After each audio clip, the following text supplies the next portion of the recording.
Now moving on to the fixed income and FX markets, Nigeria's interbank market remained largely liquid as the market opened up by about 800 billion today. Leke Kahasule, a trader at Mansard Investment, joins me for an update on the fixed income and currency markets. Thank you so much, Leke, for joining us. So the markets, I think it's in a good place, especially as we move closer to that MPC. We've seen the Naira stable, we've seen liquidity a little high right now after the disbursement of the federal allocations.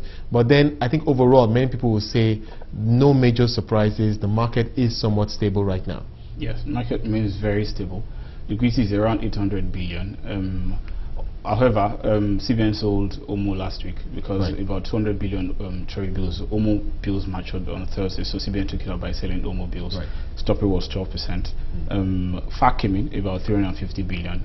Normally, CBN would have actually issued OMO bills, but that didn't happen. So that has taken liquidity to about 800 billion this week. Are you surprised that the central bank didn't step in to issue new OMO bills to mop up that liquidity? Yeah, it's quite unusual, but of course if you look at why CBN normally sells OMO bills in the first place, because it's always believed that it actually fits into FX demand, but FX has been very stable. The reserves has actually turned. We're actually above 38 billion from the dwindling we actually saw previously. We actually saw a little bit of FX inflows from foreign portfolio investors for the Treasury bills auction last week, so that has actually brought NGN against the USD. So CBN may not really be in a hurry to sell OMO bills. Market is really low. The rates are quite low now for CBN, so it's quite attractive to sell OMO bills at low rates, but they don't need to be in a hurry. But once they see FX going back up again, which is unlikely to happen very soon, because even today oil majors sold about $100 million. Next week as well we expect NMPs to sell FX. So I've been hearing a lot about the oil majors, the oil companies selling dollars. Is there something going on right now that we don't know? I get the sense, I may be wrong, that we're seeing a lot more selling from the oil majors than what we would see normally. Yes, that's really it's really happening. However, you know, these oil companies they actually have measured sales of FX, so it's not really unusual. I think what we're really seeing is demand. We're not really seeing demand. Normally, so demand has declined a bit. Demand has actually declined. Normally, we would have seen these measured sales of FX by all majors will have been matched with demand, but we're not really seeing demand. That's why the oil sales are very, very obvious to us. NMC is also expected to sell FX next week. We don't really see any major demand. So we're going to be seeing these supplies and demands are not taking it up. We actually expect Naira to go as low as 159 next week. 159? Yes. That would be significant because it's currently about just over 160. Yeah, it's about 160, 70 right now. Do you think that they set a new range now? Right after Sanusi left, was suspended, there was a sense that the new normal was somewhere around 164. Now we're less than 161. Exactly. I think the joker is the FX forward CBN started selling. So that has worked. It really worked. That really turned the tide because by selling FX, because people are really concerned about the stability in prices. So by introducing FX forwards, people became more confident, foreign investors in this instance. So they're able to bring in their FX, buy forwards, sell, and buy securities. So that has really brought further accretion to the reserves. So as that happens, we're seeing more inflow, and as NMPC is selling, and we're not really seeing outflow like that. And at that time, our yields were really high, so that really attracted a lot of demand. Let's talk about those yields. Now they've come down a little bit. I think bonds are closer to 13.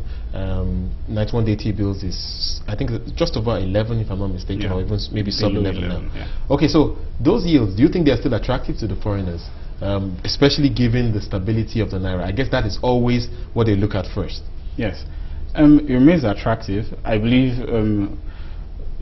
through this month, which has already ended, and next month as well, we expect yields to remain at that level because FX is likely to remain very stable. We're not really, if you look at the market currently, you ask yourself, what is likely to make this market tip?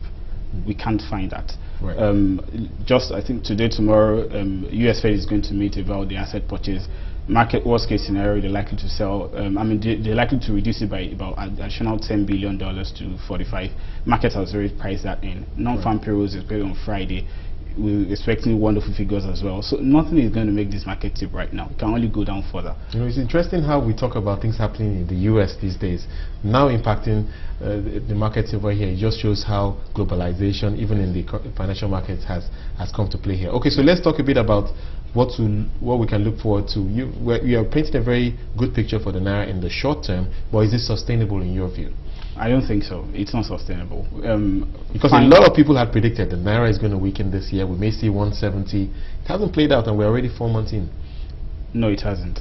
And we could actually play this through the year till maybe February 2015 by the next election, then afterwards, because there are still structural defects, which has to be corrected. Something has to give way. It's either interest rates gives way or the exchange rate gives way because of the structural issues. Once those are fixed, especially oil theft in the Niger Delta region, once all those issues are fixed, then we can start talking about a reasonable level for NGN levels. So really right now, short-term Nigerian assets still remain very attractive, even at 13%. Initially, we always believe our support level will be around 13% yield for bonds, but now we're seeing new normals. We're seeing 13% has still been attractive. But however, as we're eating 13%, because market tested below 13% last week, as that happens again, we're going to see a little bit of drawback, then people will still go back in again to buy. And what about demand from the local institutional investors, the pension funds, the insurance companies? Do you think they will still find these yields attractive? Yes, that especially. Because if they don't, I guess one option is to look at the equity market. Yes. Really, you talk about the equities market. That's one of the things that's going to actually bring them to the fixed income market, because the equity markets are not really wonderful right now. So yields are still attractive, especially for the PFAs, who still really have to buy for regulatory reasons. So demand is still there. The only thing CBN is not doing to match up the demand is to supply more by selling more automobiles. But once that happens, we expect that to happen very soon, because at about 800 billion, market is very liquid. CBN, however, will say, okay, fine, my cost is reducing. People are going to do SDF at 10%. So we don't really expect that to last for long. We believe CBN is still going to sell OMO maybe next week. All right. Thank you so much, Leke Sule from Mansard.